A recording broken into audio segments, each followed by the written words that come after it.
0722,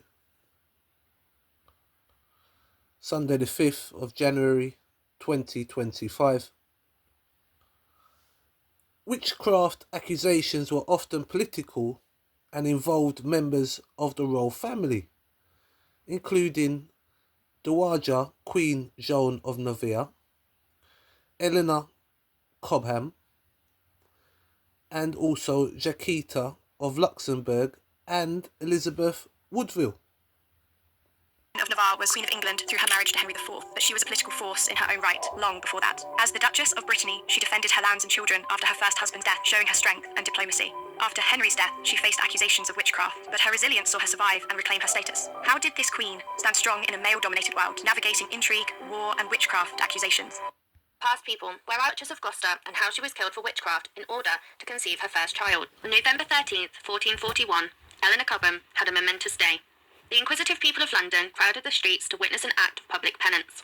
The accused was a plainly dressed 40-year-old woman being rowed in a barge on the Thames, after which she walked to St Paul's Cathedral, carrying a candle with a reserved and timid facial expression. Eleanor was not an ordinary common woman. She was the wife to the royal Prince Humphrey, Duke of Gloucester. The Duchess had been tried and condemned for hearsay and witchcraft. This fateful day was the first of 3 of ordered pilgrimages, before being forced to live in a prison for the rest of her life.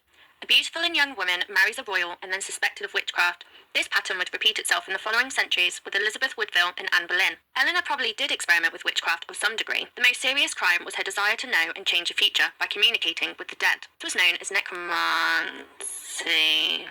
Since the Dark Ages, those that communicate with the dead.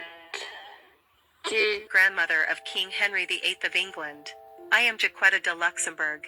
I was born into an old noble family in Europe at the beginning of the 15th century. My father was Peter I de Luxembourg, and my mother came from the Beau family in Italy. When I was 17, I married John, Duke of Bedford, brother of King Henry IV of England.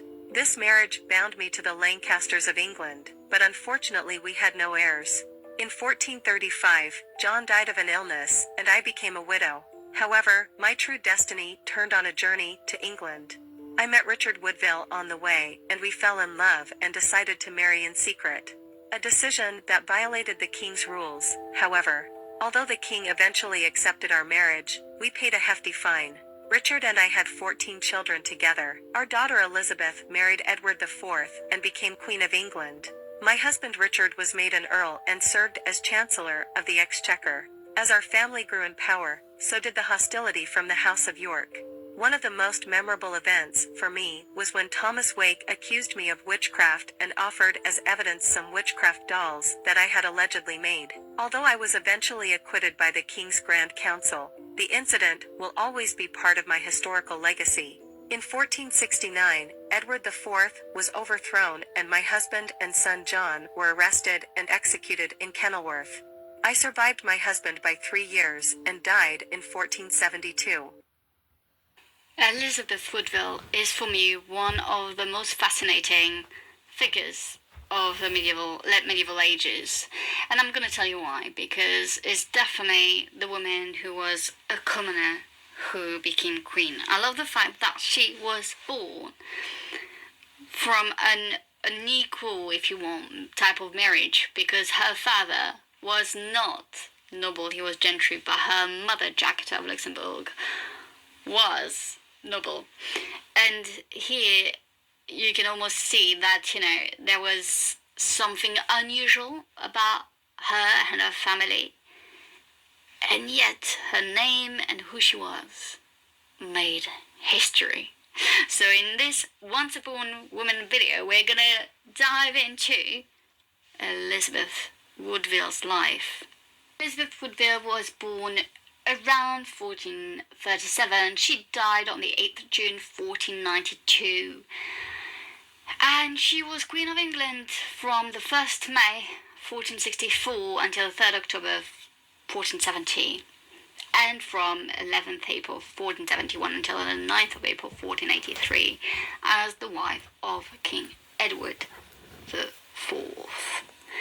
She's one of the key figures of the wars of the Roses, a dynastic civil war between the Lancastrian and the Yorkist factions between 1455 and 1487.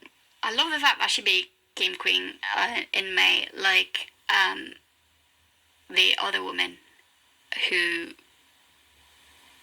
was not from a true noble birth. Anne Boleyn. I think Elizabeth Woodville and Anne Boleyn have so much in common. They're both related to Elizabeth I, obviously Anne Boleyn being the mother of Elizabeth